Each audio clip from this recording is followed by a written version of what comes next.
Genesis chapter 2. Thus the heavens and the earth were completed in all their vast array. By the seventh day, God had finished the work he had been doing. So on the seventh day he rested from all his work. Then God blessed the seventh day and made it holy, because on it he rested from all the work of creating that he had done. This is the account of the heavens and the earth when they were created, when the Lord God made the earth and the heavens.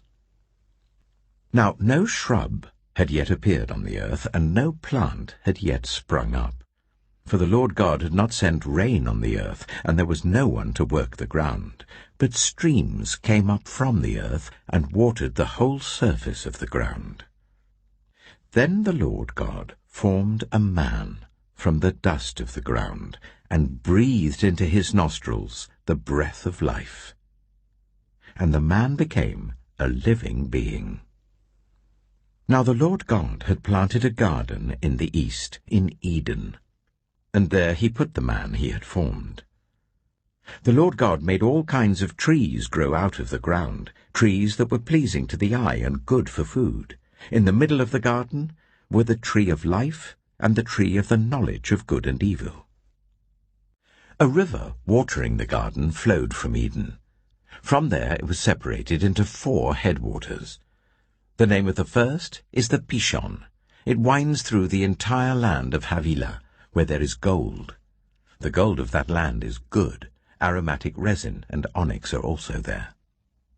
The name of the second river is the Gihon. It winds through the entire land of Cush. The name of the third river is the Tigris. It runs along the east side of Ashur, and the fourth river is the Euphrates. The Lord God took the man and put him in the Garden of Eden to work it and take care of it.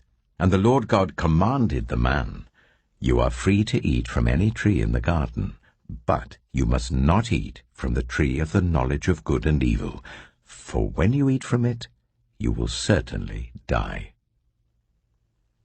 The Lord God said, "It is not good for the man to be alone.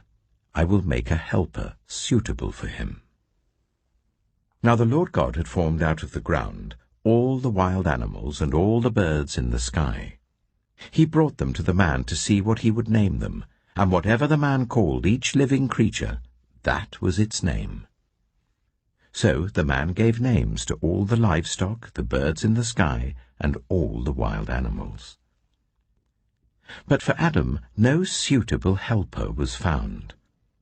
So the Lord God caused the man to fall into a deep sleep. And while he was sleeping, he took one of the man's ribs, and then closed up the place with flesh.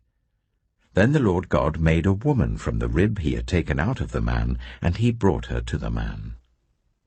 The man said, "This is now bone of my bones and flesh of my flesh. She shall be called woman, for she was taken out of man." That is why a man leaves his father and mother and is united to his wife, and they become one flesh.